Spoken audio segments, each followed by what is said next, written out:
Olá, pessoal, tudo bem? Hoje nós estamos aqui no terceiro episódio do Pode Fala Thalita. E nós trouxemos uma entrevistada maravilhosa, que vocês vão amar a história dela. Eu tenho certeza que você vai amar, você vai querer ouvir de pertinho aquela história de superação e aquela história que a sociedade está precisando.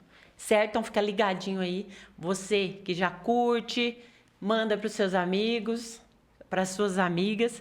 Tenho certeza que você vai gostar dessa história. Vamos lá? Bom, hoje nós estamos aqui com a doutora Margarete Braga. Nada mais é do que a minha mãe, né? Que chique. Bom dia para vocês. É um prazer estar aqui com a minha filha também, Thalita Cardia. Um prazer. E bora lá aprender sobre as emoções, né? Sobre a saúde mental e minha história de vida, como eu cheguei até aqui. Bom, para deixar claro para vocês, ela é psicóloga, já está na área há muito tempo. Nós vamos conversar sobre isso, sobre a saúde mental, o que a gente pode fazer para poder melhorar. Então, vamos falar um pouquinho, mas para começar, mãe, Ficou gostoso. É um prazer te receber aqui. Obrigada, é um prazer. Um prazerzão, estar com você com certeza. Sim. Não poderia ser outra pessoa a não ser a minha mãe, né, gente? Que chique. Daqui a pouco eu fico emocionada. É o meu orgulho, eu tenho que Sim. falar para vocês, é o meu orgulho. E hoje eu estou aqui por ela, Que bom. porque foi ela que fez tudo eu passar na minha vida, me ajudou, sempre esteve ao meu lado. Sim. Quero agradecer também pela sua participação na minha vida. Sim, gostoso. Sem a minha mãe, eu não estaria aqui. Ai, meu Deus. Então, eu estou muito feliz, emocionada. Eu tô emocionada também. E tá a minha bem mãe, bonito. gente, vocês podem olhar para ela, que ela é maravilhosa, vai. Bom, mãe, vamos começar a contar um pouquinho Vamos. sobre a sua trajetória de vida, o pessoal saber. Sim, fica até Né? emocionada, gente. Brincadeira aqui não, tá com a sua filha maravilhosa aqui, ó. Que tornou essa pessoa também maravilhosa, gente. E, gente, a minha história, que vocês já sabem, a minha história é um reflexo da história da minha mãe, Sim, certo? Então, eu estou aqui por ela, por Sim. causa dela, sim, pela força dela, sim. por essa mulher guerreira que ela é. E nunca desistir. Quando eu tô desesperada, digo, mãe, meu Deus. Ela, não, fica firme. Eu nunca liguei pra minha mãe, que ela falou assim, nossa, eu também tô. Meu Deus, nunca te liguei. E a senhora falou isso? Nunca. A senhora, Nunca. Sempre não, pra fica frente, firme. com Você tem que fazer tal coisa. emocionalmente. Aí eu vou lá e consigo. Consegue dar certo. Graças a Deus. Graças a Deus. Né? Bom, então É um vamos falar privilégio. um pouquinho sobre a sua história de profissional, para o pessoal saber. Tá bom. Primeiro, sua história de vida. Como que é assim? Me conta um pouquinho sobre a Margarete Braga. Como que começou tudo, desde o início? Gente, desculpa, mas fiquei emocionada. Não tem jeito, tá com essa pessoa maravilhosa aqui do meu lado e me emocionar um pouco. Mas, vamos lá. Minha história de vida, eu vou abreviar bem rapidinho, mas só para vocês terem ideia. Eu sou a quinta filha de 11 irmãos. Meu pai e minha mãe, então eu ficava no meio. Sou a quinta, então 6 para baixo, 6 para cima. E de muita luta. Também eu tenho que falar do meu pai aqui. Não tem como não falar do meu pai, 96 anos.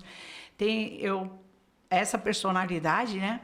Dele eu copiei, vamos falar, foi um ciclo.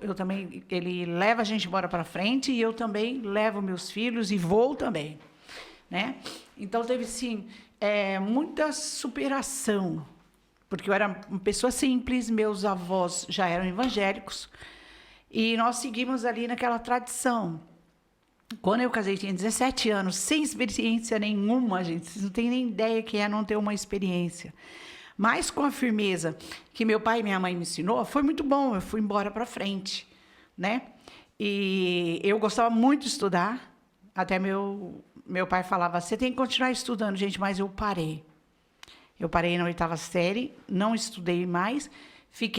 Tive 4 filhos maravilhosos que não devolveria de jeito nenhum. Eu amo todos eles da forma que eles são. E o que aconteceu? E aí ficou sem estudar por esse período? Eu fiquei sem estudar 25 anos.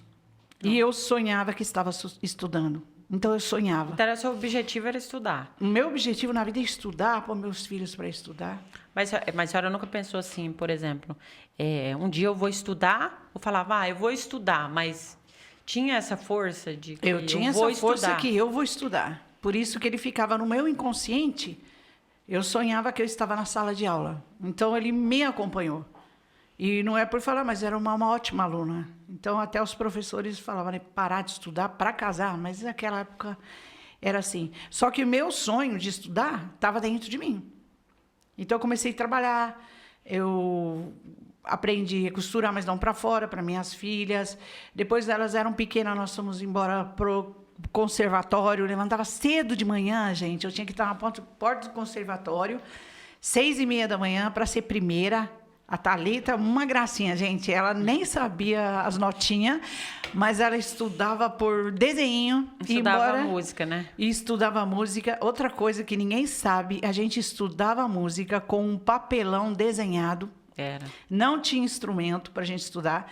E ela estudava bonitinho, eu estudava, a Sabrina também estudava.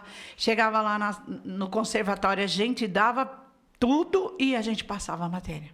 Era bem bonitinho. Então, a gente não desanimava. Chegava em casa correndo, 9h30, tinha mais 2 bebês no berço, que precisava dar banho, trocar, e nós íamos seguindo a vida. Depois, nós mudamos para uma cidade do interior, e eu queria continuar o conservatório.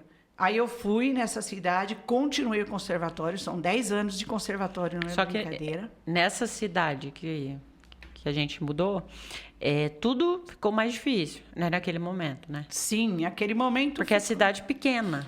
Nós íamos para uma cidade bem pequena, porque lá em São Paulo eu fui assaltada. Então, eu fui assaltada de mão armada. Eu já tinha sido assaltada 5 vezes. A última foi de mão armada. Então, o meu emocional, né, ele não deu conta. Aí eu quis sair para uma cidade tranquila, sem condição. Até para você comprar um sapato, gente, um vestido de acordo a gente está acostumado a usar, era muito difícil, não tinha. Aí, sorte que eu aprendi em São Paulo, muita sorte que eu aprendi em São Paulo, e eu costurava para minhas filhas, pedia o desenho, o jeito que queria, as roupas, eu fazia. Mas sabe o que eu ia perguntar? Uma história marcante que fez vocês mudarem de cidade, por exemplo. Sim. Mudarem de vida, porque você está numa cidade grande, Muito São boa, Paulo. muito boa. Para crescer, trabalhava, todo mundo trabalhava, tava estruturado. Muito estruturado em São Paulo. Tinha casas e tudo. Tinha imóvel. De repente, vamos mudar para uma cidade minúscula, Sim. que não tinha nada. Qual foi a situação que aconteceu? O que aconteceu assim que te marcou? Não sei se a senhora quer contar. Emocionalmente? É. Sim. Foi em 90, quando o Collor entrou, segurou todo o meu dinheiro. Então, como que você vem para uma cidade? Vamos falar, naquela época, hoje está bem desenvolvida, mas naquela época era uma cidade de aposentado. Não tinha emprego, não tinha coisa para comprar, não tinha shopping, não tinha lojas quase. Andava-se mais de bicicleta. Então, tivemos que comprar bicicleta, andar de bicicleta. Mas marcou demais. Acabou regredindo e outra pouco. coisa que foi horrível, gente, a poeira. Nossa. Poeira que levantava das roças, do canavial. Teve um dia que eu chorei, sentei e chorei, porque a máquina quebrou. De lavar? A máquina de lavar quebrou, tinha as crianças para ir na escola, tudo pequeno, tudo marronzinho, cor de terra vermelha. Tinha que mandar para a escola e tinha que fazer almoço. Mas aí eu sentei no pilarzinho e falei, eu vou chorar, agora eu vou chorar. Gente, mas não dava tempo de chorar. Então, essa voz maravilhosa que está aqui do lado direito, que é a nossa intuição, falou, levanta, Margarete, vai lá no almoço, manda arrumar a máquina, põe a roupa para lavar, vai fazer o almoço, Depois dá você banho chora. nas crianças, depois não dá tempo de você chorar, depois você chora, tipo assim. Aham. Então, foi bem marcante a mudança para essa cidade. Aí depois, com essa trajetória de mudança, as crianças foram crescendo, né? A gente começou Sim. a crescer e tal. E alguns filhos casaram, né? Sim. Todos vocês casaram. todos são casados hoje. E aí foi que deu aquele gatilho. Quando que deu aquele gatilho? Eu vou estudar. O que aconteceu, assim? É um episódio bem legal.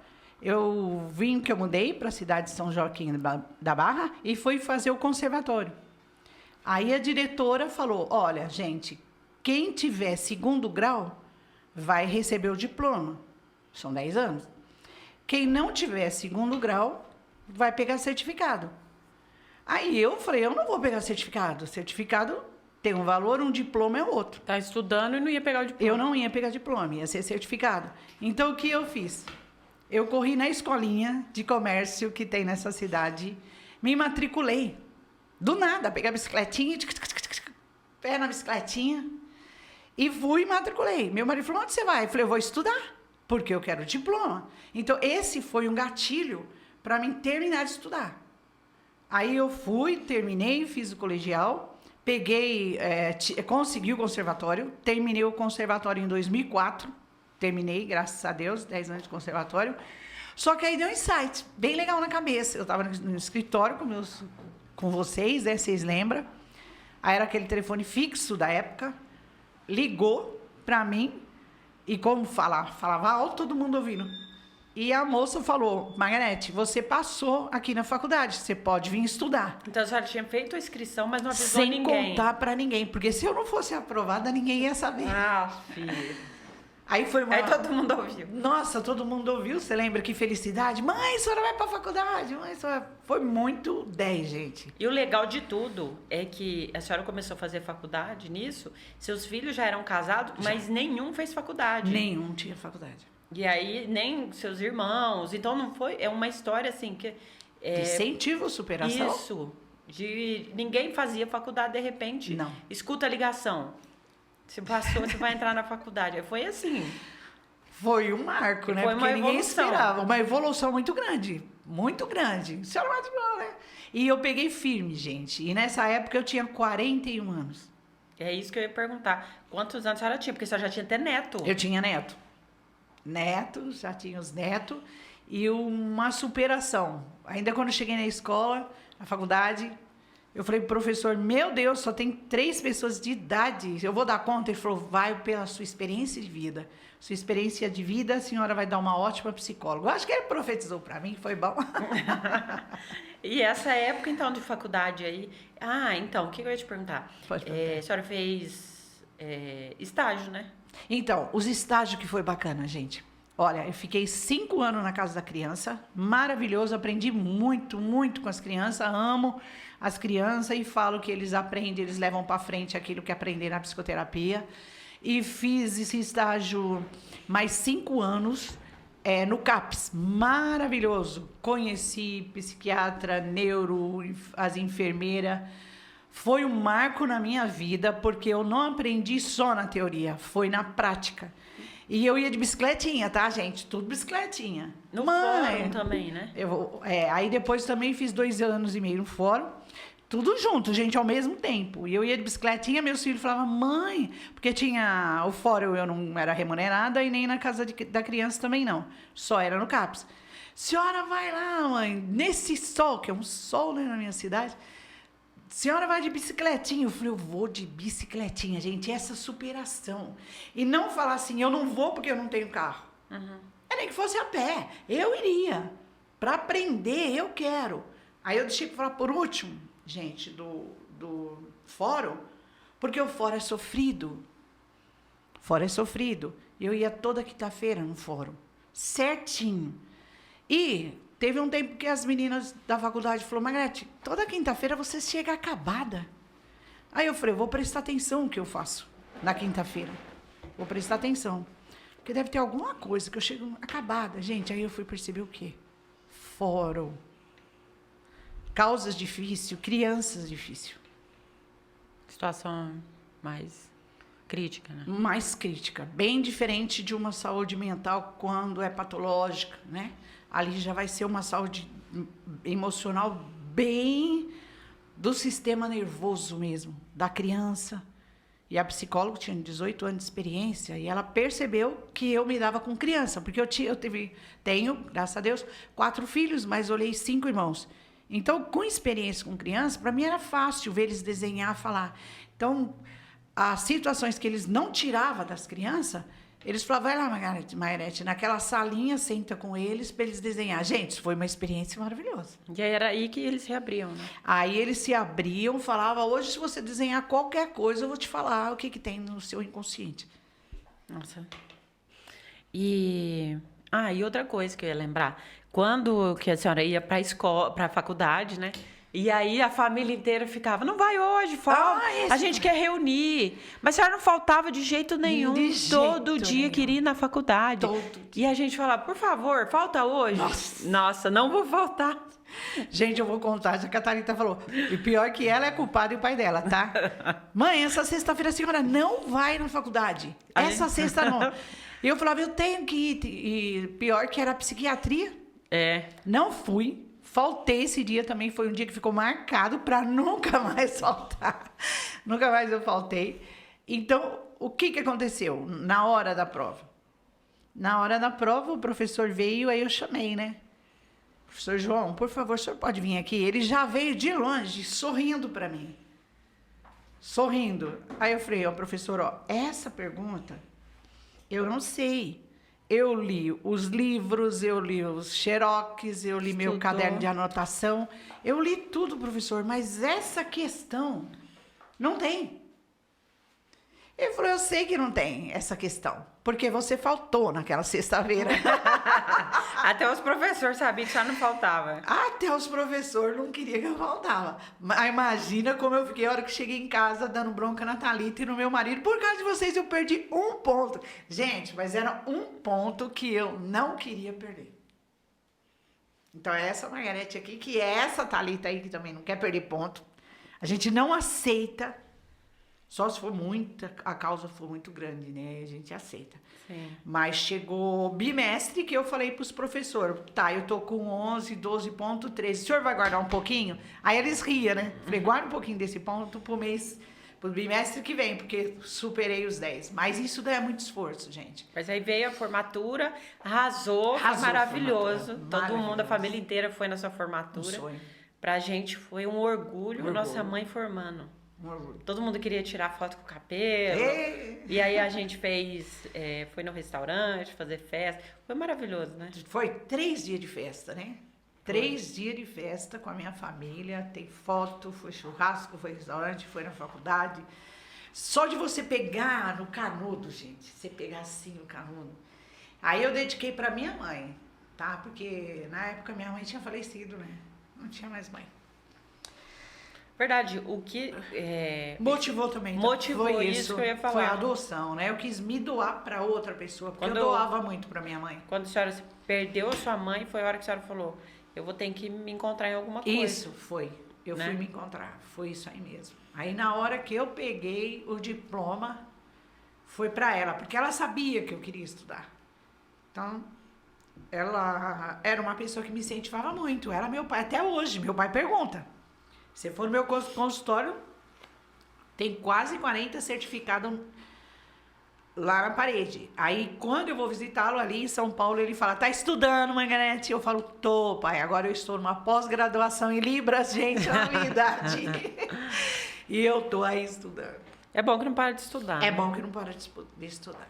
Então, depois que a senhora começou já a fazer atendimento, lembrando que... Sim. Começou a atender lá na cidade mesmo, né? Até um episódio bem legal, tá? Nessa cidade, eu sou a primeira psicóloga com consultório, tá? Então, o que acontecia? A gente ia de ônibus na faculdade.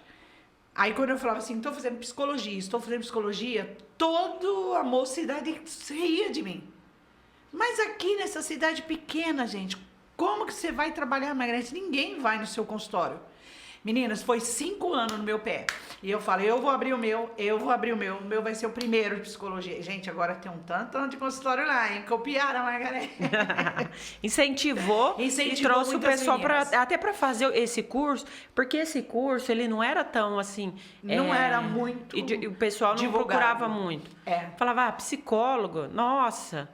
Aí foi onde incentivou bastante pessoas a fazer. Muitas pessoas. Hoje, eu tenho 10 que foram minhas pacientes que estão na psicologia hoje.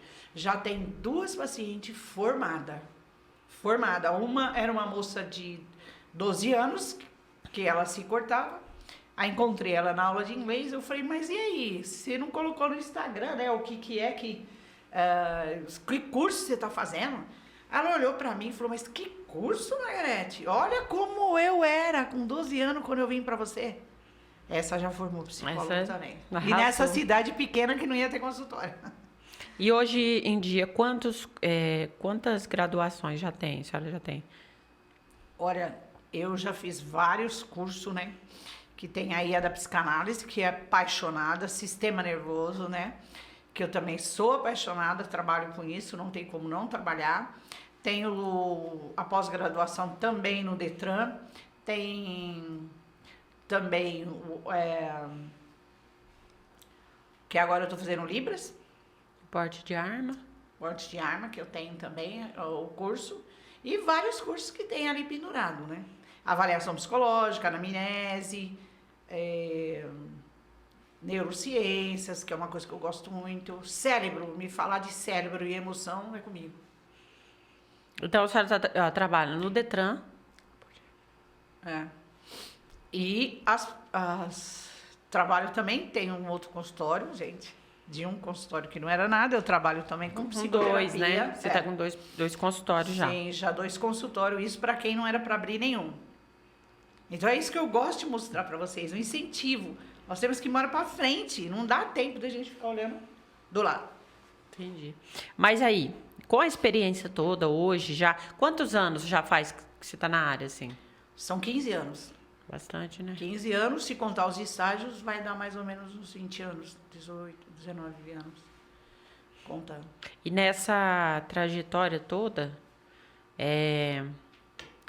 qual que é Fala uma história mais chocante, assim, que te marcou. Ixi, dura isso, né? É muitas, né? Mas fala uma, assim, que chocou e depois o resultado foi maravilhoso. Foi maravilhoso, né? Essa menina seria um resultado maravilhoso. Mas tem um que foi numa inexperiência, né? Que foi um aluno. Eu era aluna da faculdade e veio um menino do HC para nós. Ele não tinha um esfíncter. Esfíncter é quando a gente quer fazer o número 2 e a gente fecha. Ai, abre a porta do ele banheiro. não conseguia. Ele não tinha. Por natureza, ele não tinha um esfíncter. Então, tudo que ele comia ia embora. E pensa, você tá ali na faculdade, como aluna, pegar um caso desse. Aí eu falei pra professora, eu já tenho 2 casos, sendo que na faculdade você só tem um caso. Eu falei, eu já tenho 2. Ela falou, é você que tem que pegar o terceiro. Eu falei, mas isso é difícil, porque você tem que fazer relatórios, né? Uhum. Quanto mais você tem que trabalhar. Sim. Então, foi muito bonito que esse caso do esfíncter, o menino parecia um bebê. Ou seja, eu perguntei para a mãe, como você vê seu filho? Aí ela falava, eu vejo como doente, injeção, médico, porque ela tinha que levar em Ribeirão Preto. E o menino tinha 9 anos e ele é bem manhoso. Então, se sujasse a roupa... Aí ficava um bebezinho. Ficava um bebê. Porque tinha que cuidar, né? Sim, vem me buscar da escola. Aí a professora foi bem firme comigo, eu agradeço, eu sim aqui, de Franca, né? Maravilhosa, pessoa maravilhosa mesmo. Me ensinou e falou, nós vamos fazer firme com esse menino. Ele precisa tirar a posição de doente. Ele precisa sair da posição de doente. Inclusive fazia lavagem. E ele tinha que começar a fazer lavagem. Ele mesmo fazia a lavagem, porque é comer, desce. Comer, desce, né? Então tinha que se alimentar e já correr pro banheiro e fazer a lavagem. Ele mesmo tinha que fazer isso. Ele mesmo tinha que aprender. Então foi uma época bem legal, bem difícil, que eu nunca tinha visto isso na vida. Mas aí... ele passou a fazer isso. A mãe ficou muito brava comigo, ficou olhando pra mim, tipo, eu não volto aqui, mas ela tinha que voltar. Graças a Deus ela tinha que voltar, porque era paciente do HC. Ia falar o quê pro HC? Não vou mais que a psicóloga é brava. Gente, só pra resumir. Ele foi embora fazendo a lavagem, fui na escola, conversei, não deixou mais ele embora. A mãe começou com um tratamento emocional, porque ela também fica doente junto com o filho ali. Ela também parece que está doente junto com o filho. Trabalhamos a casa, trabalhamos a mãe emocionalmente. Aí outro dia eu liguei sem querer pro mesmo nome de uma pessoa. Aí ela falou, Margarete, você tá me ligando, queria tanto te encontrar, porque vai mudando o telefone. Ela falou, você precisa de ver meu filho. Ele vai no HC, ele é outro, ele é uma criança normal, Margarete. Perto das outras pessoas que estão lá, são tudo doentes. Meu filho é normal, corre, anda, vai na escola. Então essa história foi marcante. E foi na faculdade. Então, com essas experiências todas, desses quase 20 anos já, né? Sim. Então deve ter passado bastante coisa. Muita coisa. Que a gente fica assim, hoje, por exemplo, nós estamos em 2025. a sociedade, ela, maioria, vamos falar assim, 80% da sociedade tem um problema de sistema nervoso, Sim. emocional. Emocional. As mental. crianças. Então, eu queria que você falasse um pouco como que está hoje a sociedade com os clientes que você está recebendo e está vendo como que está, sabe? Sim. O emocional das pessoas, como que está sendo hoje em dia? Olha, hoje está muito difícil. Está muito difícil, por quê? Né? Praticamente o sistema nervoso dele já vem abalado da gravidez daquela mãe. Entendi. Aí aquela mãe já lá da família dela lá atrás, que eu sempre busco saber os avós, história de vida, como se eu posso cortar esse ciclo, parar nessa criança, cortar. Então o que a gente percebe? Que eles estão cada dia mais estressados. A mãe cada dia mais estressada. Aí eles correm para o trabalho para dar um benefício melhor para a saúde daquela criança. Então, as crianças estão tão carentes, que eles não conseguem mais enxergar. Ó, minha mãe está trabalhando, ela está trazendo isso para mim, uma condição de vida, a gente pode viajar. Simplesmente, eles pensa, pega, fala com o outro, assiste, tem muita tela hoje, tá? Tem muita coisa que a gente vê que não ajuda a levar aquela criança para frente. Escola, amigos, né? Tá bem diferenciado. Então, primeira coisa que acontece com eles, autoestima zero, cai. Então, eles não conseguem enxergar naquela mãe que ela é batalhadora, ela tá trazendo coisa para mim. Eles conseguem enxergar só a falta dela. Só a falta dela. Então, é isso que precisa ser trabalhado. Entendi. Precisa ser trabalhado até com a mãe, né? Quando ela faz psicoterapia, eu vou trabalhando ela para ela trabalhar aquela criança. Às vezes vem aquela criança, né? Então, tem pessoas, teve uma paciente que veio de bolsa chique, que eu não vou falar que é a propaganda, bolsa chique, a roupa que eu sei que também é chique, é cara. Eu falei, olha a sua bolsa, olha a sua roupa. Ah, eu tinha até lápis da Faber-Castell, Lilique Repelique. Eu falei, você tá falando de sua mãe. E você continua. E isso não é adolescente, hein? Pessoas de 28 anos de idade. Que não deu valor, Não deu valor. consegue prestar atenção do que a mãe foi, Isso. porque ela tava batalhando, e aí acaba ficando... Depressivo. Isso, por conta disso, pensamento negativo. se for São ver. os pensamentos negativos que ela fica alienado. Eu chamo uma alienação. Então ela só fica ali. Então ela não dá oportunidade para positividade. Olha o que minha mãe está fazendo. Olha o que ela está trabalhando, olha o que ela trouxe. Eu tenho um carro, eu tenho uma casa boa, eu posso sair, sabe? Então o emocional pega muito nessa hora. Aí fica pais, né, que não sabe como lidar com essas crianças, aí tem medo, primeira coisa, suicídio. É verdade. Suicídio. Aí depois tem uma palavrinha bem chatinha que a gente não deve pegar, quando a gente começa a sair dessa alienação, é a culpa. Então ela pega em cima da gente, dá culpa, porque nós somos culpados agora, eu tenho que fazer isso para esse filho. Não. A gente não deixa os filhos frustrarem, gente. Eu adoro quando a criança Mas frustra. o que a gente teria que fazer para frustrar o filho, por exemplo? Porque hoje, o que a gente pensa? Nosso pensamento, eu não tive, eu vou dar pro meu Esse filho. é o pior. Ah, eu quero que meu filho tenha, eu não tive, a minha infância foi difícil. Ah, eu vou querer dar para ele. Ah, eu não tive um computador, vou comprar um computador para ele. E aí, Gente, será que é isso que a gente tá errando? está errando. Desculpa, mas é isso que todos os pais estão errando. Eu escutei hoje de manhã essa frase. Hoje de manhã eu escutei. Aí a moça falou, eu quero dar pro meu filho tudo que eu não tive. Eu falei, nossa, aí tá o erro. Porque você não vai frustrar as crianças. E criança precisa ser, desde pequeno, frustrado. E a gente era super mega frustrado, porque se for pensar, Não tinha tudo que queria a vida na hora. era muito difícil. Muito difícil. Para as pessoas. Sim. Hoje tem mais facilidade até de comprar as coisas. Sim. Parcelado e tal. E aí a gente acaba dando uma facilidade maior para os filhos. E aí, Para deixar eles felizes. Já que você não está em casa, eu estou trabalhando, por exemplo. É isso mesmo que eles pensam. Hoje eu vou comprar uma coisa para ele, para me levar, para ele ficar feliz. Aí eu chego com um presente. Sim. Então isso eu tô fazendo errado, no caso. Isso, todos os pais estão fazendo errados. De medo de frustrar aquela criança. E até eles assustam quando vai no consultório. Porque aí eu vou frustrar aquela criança jogando. Tá? Então eu vou usar o lúdico. Então se você ganhou o jogo, você vai ficar bem, né? Teve um menino agora, esses dias, que aqui em Franca, eu dei checkmate nele 3 vezes, 16 anos. Não aceitou. Não, você vê pelo rosto que ele não aceita, mas eu precisei frustrar. Você vai ganhar só quando você puder ganhar.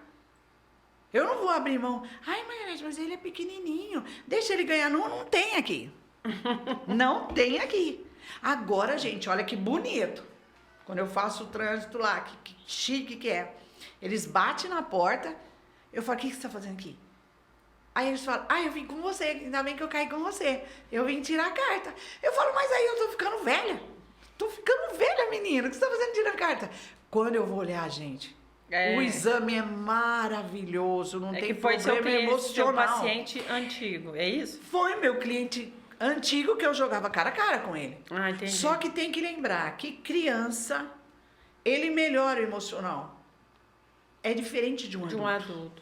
Falar nisso, falando em adulto, e hoje em dia essa dificuldade aí, pessoal, todo mundo tem síndrome do pânico. Muito, muito. Crise de ansiedade. Uhum. Todo mundo tem. Você compra, já tive. Aí você vai falar, já tive também. Da onde surgiu tanta coisa? Foi depois da pandemia? Muito. Depois da pandemia só aumentou a ansiedade. Porque na pandemia, o que aconteceu com nós? Nós ficamos com medo de perder, né, entes queridos. E outra, era um vírus que era invisível. Não tinha o que fazer, né? Não tinha o que fazer. Então, todos nós temos esse trauma da Covid. Então, eu acho que eu trago não sei o que da Covid. Gente, vamos examinar se é isso. Mas, né, já traz aquele trauma e gerou o que esse trauma? Em todo mundo. Ansiedade. Aí é o TAG, né? O transtorno de ansiedade generalizada. Então, precisa trabalhar psicólogo, psiquiatra, neuro, tá? Multidisciplinar ali, para mim poder ajudar. Porque na ansiedade, gente, é horrível. Você sente um sufoco, né? Parece que seu coração vai sair para fora. Ele acelera e você não tem parada. Você quer ir para cá, para lá. É na ansiedade. Então, hoje, vamos falar, o mundo, ele tá muito ansioso. Ele quer para agora isso aqui. Isso. Por isso que eu te falei. Vocês, por exemplo, meus filhos, ou eu, nós somos muito frustrados. Não tinha o que eu queria. Aí hoje pediu, tá aqui. Então eles não frustram a mente emocional. Então fica difícil. Mas assim, porque tem muita gente que fala assim, não, eu não preciso de psicólogo. Meu Deus. É uma loucura, porque todo mundo precisa, né? Todo mundo precisa de psicólogo. Você precisa conversar, precisa desabafar, e ela te dá uma orientação sobre o que você deve fazer, por exemplo, sobre a ansiedade, te ajudar, né? A ajuda do psicólogo é muito boa, porque ela está de fora. Ela não vai te agradar. Ela vai pontuar para você aonde você precisa mudar. Então é bem legal. A gente precisa passar. E muitos conhecimentos, muitos traumas, principalmente infantil, num desenho, né, que é o HTP, o teste de HTP, num desenho, ou mesmo conversando com a criança, tem o Pfister também, né, o teste do Pfister, que mostra segredos. Aí a mãe fala, mas ele tem segredo? Não, o segredo é aquele brinquedo que você deu pro primo, é aquela coisa que era dele e você jogou fora. É uma coisa que ficou guardada dentro dele. Ficou guardada dele. Que magoou ele, por exemplo. Magoou ele. Entendi. Magoou. Aí como leva pra idade adulta um trauma desse? E pra pessoa, por exemplo, hoje, nós estamos falando sobre isso, e eu também trabalho muito nessa questão da família. Sim, sim. A senhora também trabalha Eu com amo família. trabalhar com família. Só que eu trabalho com um estilo de família diferente. Sim. Que são as mulheres dos presos, as crianças Meu Deus. que nascem dentro da unidade, da Sim. cadeia. E mais mães, pais, o próprio preso. Sim. Entendeu? Então, eu queria que falasse um pouquinho, assim, por exemplo, uma criança, como que funciona, assim, essa família? O que ela deve fazer? É porque lá na unidade não tem um psicólogo. Sim. Tem o psicólogo, mas para conseguir um Só atendimento urgência, é muito algum- difícil. Só urgência.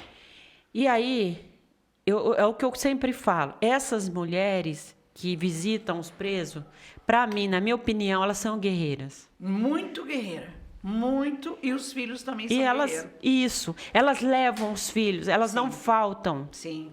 Elas estão toda semana lá, leva comida, leva os filhos, Sim. e elas estão ali. Só que o que elas estão pensando? Eles vão melhorar, ele vai Isso. conseguir sair, sabe? Só que com certeza, dentro delas, o emocional delas Tá arrebentado. está arrebentado.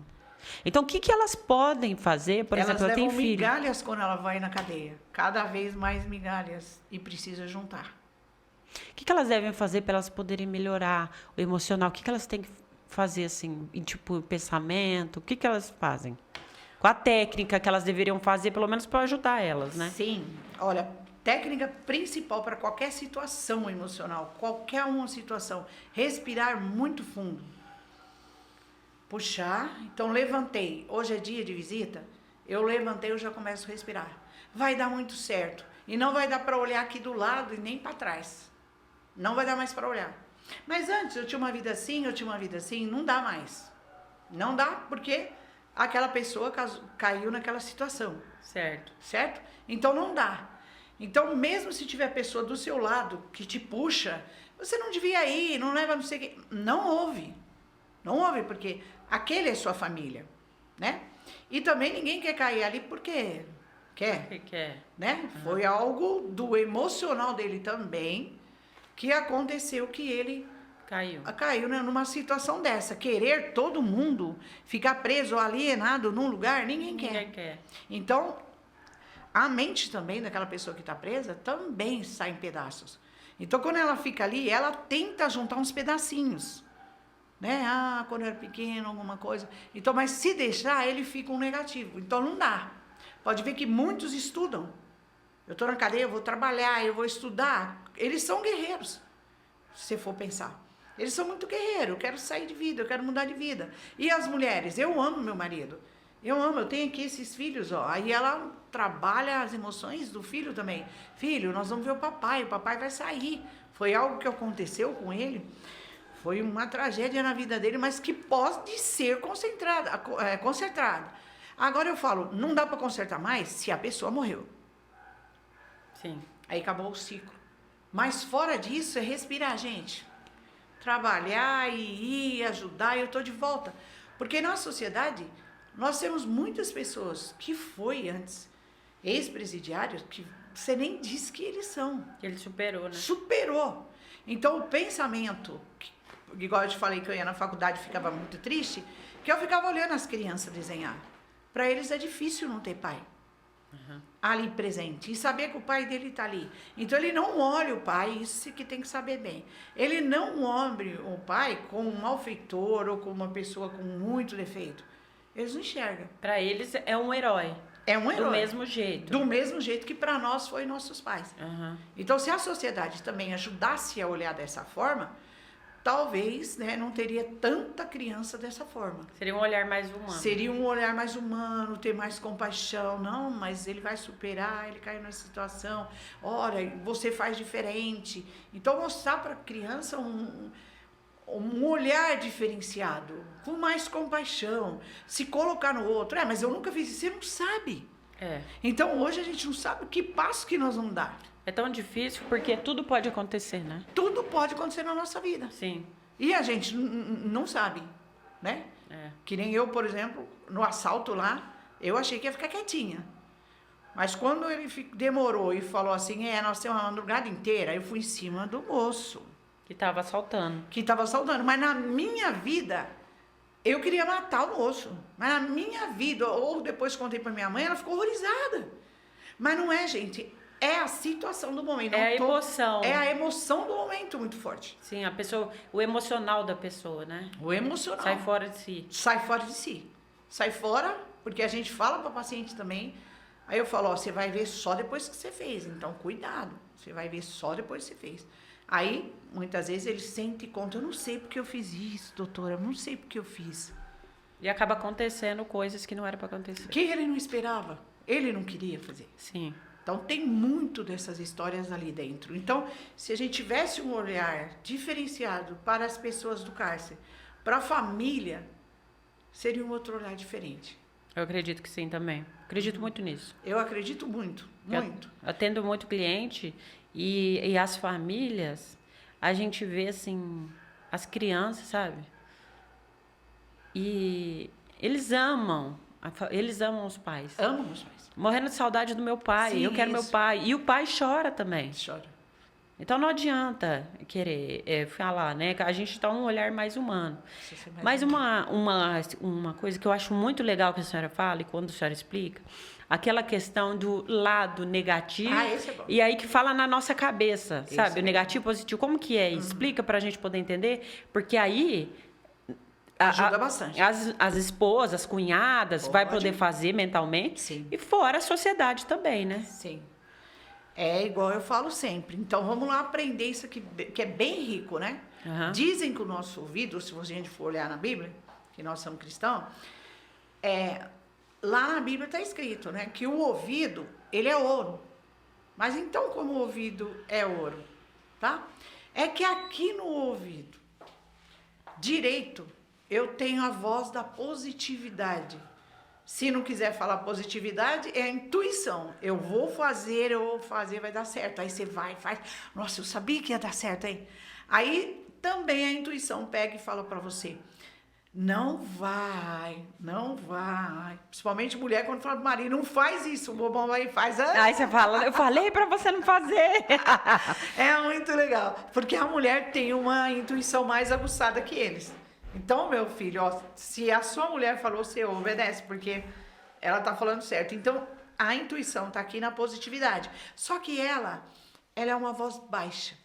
Ela vem de dentro de nós, lá da hipófise, lá dentro do hipocampo.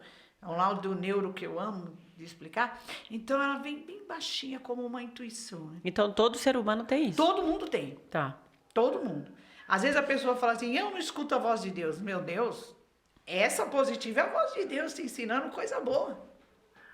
Agora, essa de fora do ouvido esquerdo, lembra bem, ouvido esquerdo, ela é de fora. Ela é alta. Ela fala alta. Só que ela te critica com negatividade para te pôr lá embaixo. Essa te eleva. Freud fala, pulsão de vida. Ela te leva para a vida. Certo. Tá? Que é o superego, te leva para a pulsão de vida. Essa negativa, ela te leva para a pulsão de morte. Depressão, ansiedade, angústia, eu não vou conseguir. Só pensando coisas negativas. Só coisas negativas. E ela fala alto. Tá vendo? Você devia ter feito isso. Nossa, você não consegue fazer isso. Você não é competente. Isso, a autoestima é baixa. Você é uma mulher feia. Você já viu que você não consegue e o outro conseguiu. E ela é bem chatinha para comparar nós, viu? Essa compara. Você viu aquele seu amigo? Você viu? Onde ele tá? Ainda mais esse negócio de internet também, né? Isso, internet. Que você começa a ver a vida das pessoas e fala, tá vendo? Você não consegue, o outro conseguiu. O outro conseguiu.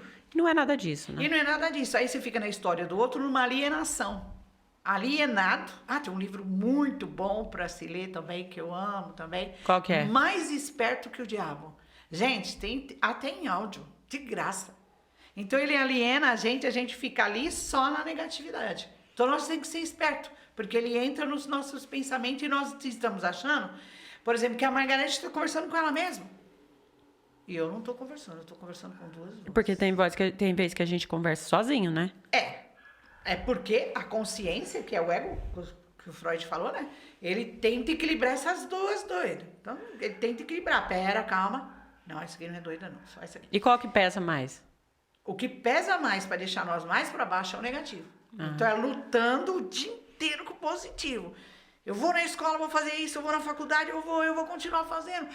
Que é o positivo que te leva para frente. Então, ele é pulsão de vida. Freud chama de pulsão. Pulsão é o que fica assim. Então, você tem que tentar sempre pensar... a hora que você acorda, fica no positivo. Porque vai ter uma hora do dia que o negativo vai gritar. Nossa, ele grita. Aí você vai ficar louco, aí você fala, volta, volta, volta. É tipo uma loucura mental. É uma loucura. Você fica confuso. Das emoções. Parece que hoje o emocional, ele tá muito forte. As pessoas, ao mesmo tempo, por exemplo, de manhã, a maioria que a gente fala assim, nossa, minha bateria social acabou.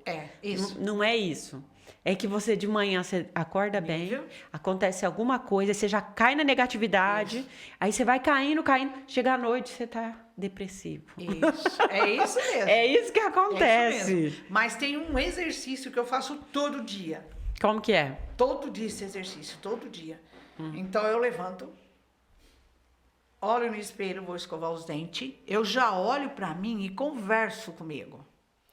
Oi, Margarete, bom dia. Olho bem no fundo do meu olho. Bom dia, como vai? Bora lá atender todo mundo, bora lá ter notícia boa, vai ter notícia ruim, mas vai ter maior são as boas. Bora lá trabalhar, menina. Pensar no positivo. Positivo. Então, eu já me motivo para mim abrir o consultório. Aí tem pessoa que fala, nossa, mas como você consegue? Eu não daria conta de ficar um dia aqui escutando essas coisas. Não, a gente dá conta. Aí ele saiu, você ajudou, você bora lá para outro paciente, eu esqueci desse que já foi embora. Bora lá ajudar outro. E assim vai. Mas sempre com esse exercício do positivo.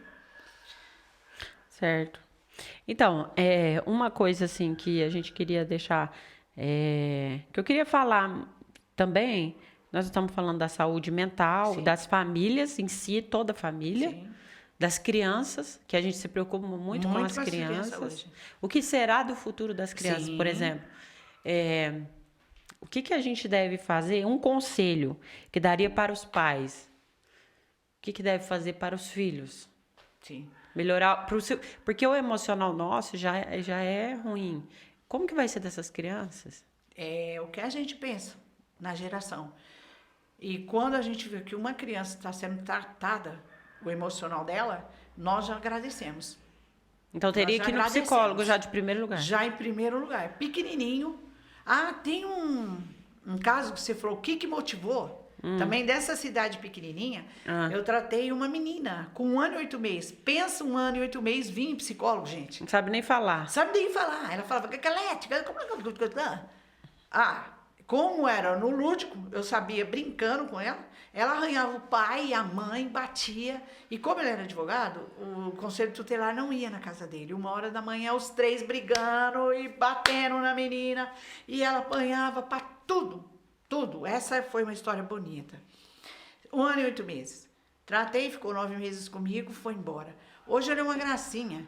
Hoje já tem 16 anos. Encontrei ela. Que gracinha. Num restaurante.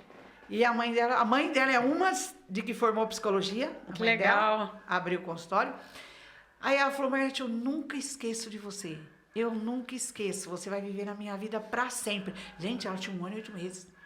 Que bonitinha, né? Como é que conversa? Então, às vezes a pessoa fala, eu vou levar no psicólogo, mas vai ficar jogando. Gente, vocês viram o lúdico que quando joga, quanto coisa que tira da criança, o quanto que ela se abre. Então, é importante o quê? Frustrar, tirar aquela criança da alienação, sentar com ela e conversar. Olha, nós estamos trabalhando, nós vamos fazer uma viagem, nós estamos comprando, você viu que legal? Nós compramos isso, aquilo. Olha, agora é isso, aquilo. Mostrar para a criança. Mostrar a realidade da vida. A realidade da vida para ela. Porque senão ela acha que ela é rica, por exemplo. Não, ela acha que ela tá ganhando tudo. E tem umas que falam para mim, eu sou rica. Aí eu falo, meu Deus. Ela acha que ela é rica. Vive num mundo de fantasia. Do mundo de fantasia. Então ela quer as melhores marcas, as melhores coisas. Então sentar com ela e falar. Né? Aí quando ela conquistar alguma coisa que ela pagou, que ela comprou, você tem que elogiar muito. Você elogia muito. Nossa, você é um dinheirinho. Você tá guardando esse dinheirinho, você tá fazendo um caixa 2. Eu tô. Ó, tem um caixa 2. Então é ensinar isso para a criança. Desde pequenininho. E não cobrir de presentes. Não. Já deixar preparado. Já de preparado que você não vai ter. E às vezes a gente tem para dar. Mas a gente pega e fala, ó, não posso te dar agora. Espera aí. Espera aí. Aí você também vai ensinar ela a não ter ansiedade. Porque se você dá tudo que ela quer, ela já vem ansiosa. Porque ela já quer agora. Ela já quer agora, ela quer agora. Então a ansiedade dela aumenta. Verdade. Entendi. Bom, uma coisa que eu queria falar também, assim, pra gente finalizar, e tá sendo muito boa a nossa conversa. Maravilhosa. Se a gente pudesse conversar de todos os assuntos, sim. Eu tenho certeza que as meninas que gostam de assistir, tanto o seu público, sim. que a senhora já tem o seu canal no YouTube, né, gente? Ela tem o canal dela. E tem o Instagram também, depois a gente vai colocar para vocês seguirem, que ela é maravilhosa.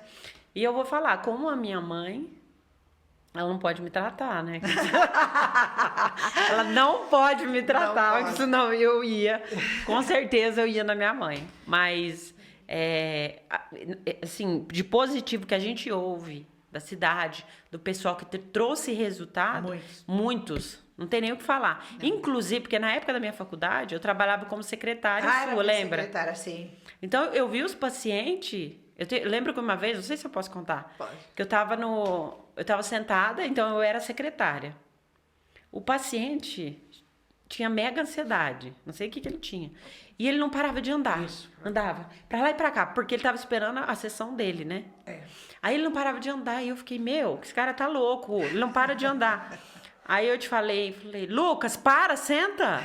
Acabei falando o nome. Acabou falando. Senta, pelo amor de Deus. E hoje ele é uma pessoa totalmente diferente, porque naquela época ele era enlouquecido, ele não tinha parado, ele era muito ansioso, parece que ele ia explodir. E hoje ele tem até filhos. Tem filho, é centrado, ele terminou o colegial que não queria, tirou a carta, trabalha, é um ótimo funcionário. Então, assim, a gente vê que, querendo ou não, porque a gente fala assim, não tem mais o que fazer. Inclusive, isso que eu ia falar, para finalizar nosso assunto, não tem mais o que fazer com aquela pessoa. Eu sou uma pessoa que eu acredito, assim, que os meus clientes, eu acredito muito no que eles falam. Eu acredito na família e nos filhos. Sim. Então, assim, se ele persistir no psicológico dele, que foi o nosso... entrevistado do segundo, né, episódio, ele superou. Só que ele falou que ele focou. Ele teve foco, porque é difícil. Então, assim, para as famílias, você acredita que tem uma transformação de vida? Olha, tem uma transformação e principalmente se a família se reúne junto, naquela união. É muito bonito. Aí um dá força pro outro e ele supera. Tem uma mudança de vida, sim. Se a gente procurar na história, tem várias pessoas que superaram. E uma coisa que eu ia perguntar também, que eu acho que é interessante, é que a visita do familiar... Muito importante. Ela é essencial, né? Muito essencial. Não abandona, não deixa de ir. Porque ele continua se sentindo pertencente àquela família. Ele perdoa, porque hoje, né, quem não erra, né? Quem não erra? Então a gente tem que estar sempre perdoando, sempre junto, ali e grudar nele, nós vamos te ajudar. Porque ele continua sentindo pertencente. Então se a família vai embora, hoje eu não vou, outro dia eu não vou, outras vezes abandona, aí ele vai ficar mais perdido ali mesmo. Então eu não tenho ninguém para me amar. É onde ele não vai conseguir superar. Ele não vai conseguir superar. Aí muito se suicida na cadeia, isso, né? Tira a vida, ou volta, sai, mas também não tem um suporte lá fora de emprego, ou uma ajuda de uma família. Vem cá, fica uns dias até você conseguir o emprego, vou te ajudar aqui no emprego. A pessoa muda de vida, muitas histórias. Mas precisa do quê? Daquele amor, daquele carinho, daquele conforto da família. E não olhar de lado. Já foi, aconteceu, já foi. Agora você é uma nova pessoa. Porque ela pode se tornar também nova pessoa. Trabalhar o emocional dela. Eu não quero mais aquilo pra mim. Aquilo foi ruim pra mim, eu não quero mais. Quero ficar com a minha família. A maioria das vezes que eu ouço muito dos meus clientes não, eu quero cuidar dos meus filhos lá fora, não quero mais fazer isso. Pra poder dar um exemplo, né, pros filhos, ver que ele se superou também, né? Também. E isso é muito importante. Bom, que eu queria fazer assim uma pergunta bem para a gente fechar. Qual a maior lição que a psicologia trouxe sobre o ser humano? Qual foi a maior lição? Olha, a maior lição é essa que acabamos de falar. É a superação, a transformação e o conhecimento do eu. Então, a partir que você vai fazer psicoterapia, ou a psicologia fez eu me conhecer muito, tá? Mesmo com essa garra toda. Eu sou uma pessoa diferente hoje. Hoje eu preciso ter bastante amor para mim distribuir amor. Então a psicologia, ela traz para as pessoas uma transformação de vida. Você consegue enxergar os pontos que você está errando. Então você vai se tornando uma pessoa melhor. E todo mundo que faz terapia, eu brinco, eu falo, a hora que você sair dessa porta, você não é mais o mesmo. Até tinha uma plaquinha que eu brincava, né? Hoje eu não tenho essa plaquinha. Falava assim, tinha tipo um proibido, e falava assim, não trocamos mercadoria. Aí as pessoas perguntavam, por que você não troca mercadoria? Mas aqui não é mercado, o que é? Eu falei, gente, a hora que você sair daqui da porta, você não é mais o mesmo. Aquele velho já ficou. Então a psicologia faz essa transformação. Quando eu quero, quando eu aceito e preciso de uma mudança. E aí, no caso, você vai... A pessoa, né, no caso, ela vai se conhecer. Se conhecer. Porque ela precisa se conhecer em primeiro lugar, para depois ela conhecer as outras pessoas que estão ao redor. Isso. E para ela poder dar valor no que ela tem. Né? E uma coisa importante que esqueci de mencionar sobre as psicopatologias. Então, como a gente não se conhece, as doenças, enfermidades começam a aparecer em qualquer lugar e não pede licença para nós. E essa semana eu estava pensando, né? O que foi bom para mim na psicologia? Eu tinha uma dor na coluna, que eu usei o colete por 1 ano de ferro, né? Usei 1 ano. Eu tinha uma dor de cabeça que precisava ter o Naramig, lembra? Terrível, uma dor de cabeça horrível. Sim. E são coisas que era psicopatológica. Aí quando eu comecei a prestar atenção... E esse psicopatológico é o quê? Para a pessoa entender. Psicopatológico é quando eu vou pegando meus traumas... Eu vou colocando em qualquer lugar no meu corpo. Então, sem eu saber, eu joguei pra coluna. Então, você não joga fora, você fica não dá pra jogar fora. Entendi. Se não for no psicólogo, não conseguimos jogar fora. Então, eu ia ficando tensa. Hoje eu sei de sistema nervoso, cerebelo, ia ficando tensa. Aí era muito problema e muita coisa pra dentro de você. Eu não sabia como conversar ou como lidar. Aí eu adquiri essa psicopatologia, que era o problema da coluna ou nervo ciático. E também a dor de cabeça. Pode trazer também até doenças, por exemplo, o câncer. O câncer é uma das primeiras que vem. Que atinge o seu corpo. Atinge o seu corpo. E ele não te pergunta, Thalita, onde você quer que vá a sua enfermidade? Ele não pergunta. Eles só vão e pronto. Quando você vê, tá enfermo. Mas de onde vêm as enfermidades? Emocional. Do emocional, que lado? Negativo. São ele que traz as enfermidades. Nossa, entendi. Bom... Foi maravilhoso a nossa entrevista, assim, tem muita coisa para falar tinha muitas coisas para falar. A gente estava se falando todo dia, lógico, né? Lógico. Mas aí o pessoal que vai, muitas dúvidas. Eu só vou tirar uma última dúvida aqui, que só para deixar assim, que eu acho que eu quero comentar sobre isso hoje. Fiquei com vontade de falar sobre isso. Tudo bem. Agora, não estava no roteiro, mas fiquei com vontade de falar. Não é muito legal, mas a gente vai fechar falando só sobre o luto. Eita. A senhora perdeu o seu primeiro neto. Perdi. Tinha 19 anos, sofreu um acidente de moto. A senhora perdeu. Só fala para as pessoas que estão de luto hoje, o que ela deve fazer para ela conseguir. Eu sei que superar nunca vai. Sim, ele vai ficar sempre na saudade aqui dentro do coração. E que exercício que a gente deve fazer para que a gente possa conseguir passar os dias? Isso. Na superação do luto, que é muito difícil, é esse exercício que eu passo, mas muitas pessoas não aceitam. O que eu preciso fazer? Eu preciso falar dele, porque ele sempre vai viver dentro de mim. Eu preciso falar, eu preciso ver foto, eu preciso comentar, eu preciso saber o que foi que aconteceu. Eu preciso lembrar dos momentos felizes. Porque tem pessoas que não querem falar e nem ver, né? Aí ele começa a ficar enfermo.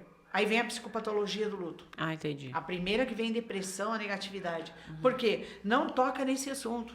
Não quero falar da minha mãe, eu não quero falar do meu neto. Eu preciso, que ele vive em mim.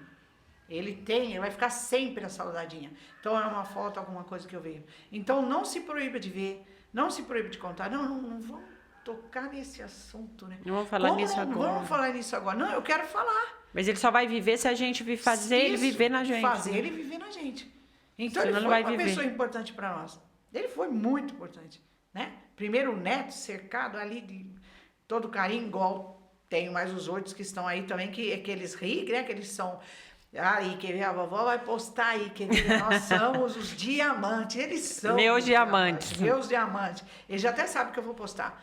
Mas no luto, primeira coisa, dá uma raiva, dá uma frustração, uma negação que eu não aceito o que aconteceu. Até cair a ficha, demora demais. Então, a negação... A revolta? Uma revolta, né? Que é essa frustração. Aí a gente não sabe, mas a gente fica revoltado com Deus. Porque levou, né, aquela vida, mas é só ele aí que sabe por que é. Mas aí quando a gente começa a entender a raiva, a frustração, a revolta, entendendo, falar, até esses dias eu falei pro meu filho, ele falou, mãe, eu vou lá no cemitério conversar com meu amigo. Eu falei, vai, é muito bom, vai lá conversar. E ele foi, se sentiu melhor, porque era um amigo dele da infância. Então eu falo, mas lá não tem ninguém, tudo bem. Nossa, mas você não é cristã, você sabe que lá não tem ninguém. Tá, eu sei que a alma dele foi embora na hora que ele foi embora. Já. Mas é um símbolo, né? É só um símbolo dele. Então, sendo um símbolo, eu posso olhar a foto, posso conversar. Se eu me sentir bem, eu vou fazer. Ele é meu. É igual eu falo, o luto é seu. O que você se sentir bem, você pode fazer. Agora, se você não se sentir bem de você não ir, você não vai. Certo. Mas deixar de falar da pessoa ou de viver da pessoa e se machucar, não pode.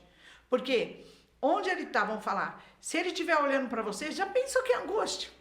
Ele vai falar, nossa, não quer falar de mim. Nossa, não quer falar de mim. E também, por que tá tão E eu fiz triste? parte da vida deles, fiz eles não estão comentando sobre mim. Isso. Será que eu não fui importante? Porque senão fica uma coisa que você queira apagar. E aí ele viveu. Ele viveu. Ele esteve aqui, então... Aí você pensa que você não está sofrendo se você não falar. Você Eu não finge, quero né? sofrer. É um Esse finge.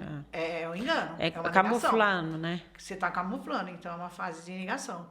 Então, a minha irmã mesmo, eu falava para ela, vai no psicólogo, a mamãe, Deus recolheu ela, faleceu, vai no psicólogo. Não, Margarete, não. Que ela começou a ficar o quê? Surda e não tinha nada no ouvido. Acabou Quando ficando ela bom. voltou para o psicólogo, voltou a escutar novamente. Então, você pode ficar no luto cego, surdo, mudo e aleijado.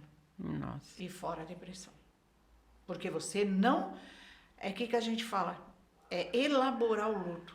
Então, houve o luto, né? De pessoas assim, ou de qualquer outra coisa, precisa ser elaborado, precisa ser falado. Mais ou menos o luto dura em torno de quanto tempo? De 1 ano nós podemos ficar triste, chorar, esgoelar, podemos fazer tudo. Passou de 1 ano, não podemos mais. A gente tem que... Por isso que nesse 1 ano... A nós vida temos que... obriga a gente. A vida obriga, mas se você ficar sozinho, você vai levar 2, 3, 4, 5, 6 anos naquele luto. Só que você vai ficar doente. Agora, se você levar o luto que você elaborou, foi no psicólogo para entender, você vai ficar bem. Vai ficar bem você, a pessoa que foi embora, e sua vida, sua saúde, né? Sua saúde emocional, sua saúde mental, que é em primeiro lugar. Agora, para encerrar, que a gente está encerrando faz tempo, eu quero dar uma lembrancinha pra senhora que eu não te dei lá em casa, Foi. para guardar, para dar hoje na participação. Obrigada. Tá? Um prazer, hein? Um prazer aí receber uma lembrancinha que vamos guardar com Guardar carinho, de coração. De coração. Com essa menina maravilhosa, uma das minhas filhas maravilhosas. Olha aí, gente, que lindo. Maravilhosa. Obrigada, Thalita. E continua essa pessoa maravilhosa que eu sei que você é. Minha companheira, tá sempre junto comigo, né? E a gente trabalha junto, a gente aprende junto, a gente conversa muito, brinca, sorri, né? Isso Sim. Que nós vamos levar na vida aí. É verdade. Muito obrigada. Eu quero agradecer a presença da senhora, assim, para mim foi mega especial, inesquecível. Vai ficar guardado assim para sempre. E a última pergunta: quem é a Thalita para você? Olha, não estava aqui no roteiro. Não estava no roteiro, mas é uma guerreira. bora lá, Thalita, bora fazer essa faculdade, porque foi que nem ela falou, né? Que foi depois que eu fui para a faculdade. Thalita, vamos, vai, mãe, mas tem as crianças pequenas, não. Eles vão na escola, você vai na faculdade.